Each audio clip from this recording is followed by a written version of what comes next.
Старший зять президента Шавката Мирзияева Айбек Турсунов приобрел 75% акций бренда «Ускарт».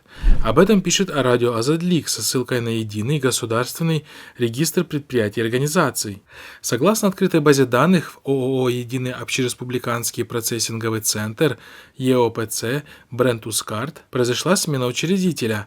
Владельцем 75% доли в уставном фонде «Ускарт» стал Айбек Турсунов, а также ранее сообщалось, что компания Промадик Инвест, 95% акций которой принадлежит Айбеку Турсунову, приобрела 36% акций Капиталбанка. Yil oxirigacha butun Uzcard tizimida ishlab kelayotgan barcha Напомним, «Ускарт» — это бренд единого общереспубликанского процессингового центра.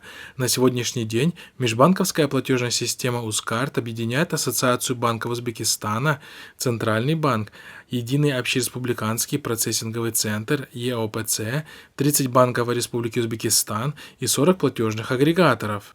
Именно таким путем ранее присваивала множество имущества и бизнесов Гульнара Каримова при правлении отца, которая после смерти отца оказалась за решеткой. Bu oila hozir o'z aktivlarini bankachilik yo'li orqali, kredit kartlar orqali dunyo bankachilik sistemasiga bog'lamoqchi bo'lyapti va O'zbekistondagi oqlanmagan pullarini bu shaklda oqlashga harakat boshlash. Наблюдатель отмечает, что, судя по всему, теперь настал черед клана президента Мирзияева присваивать бизнес и имущество.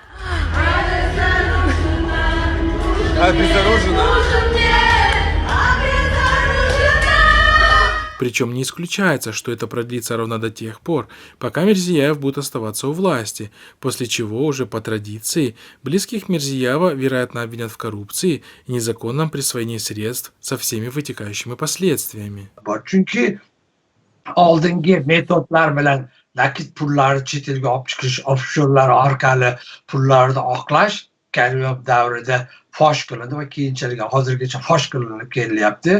Dunyo antikorrupsiya tashkilotlari O'zbekistonni juda qattiq nazorat ostiga olgan.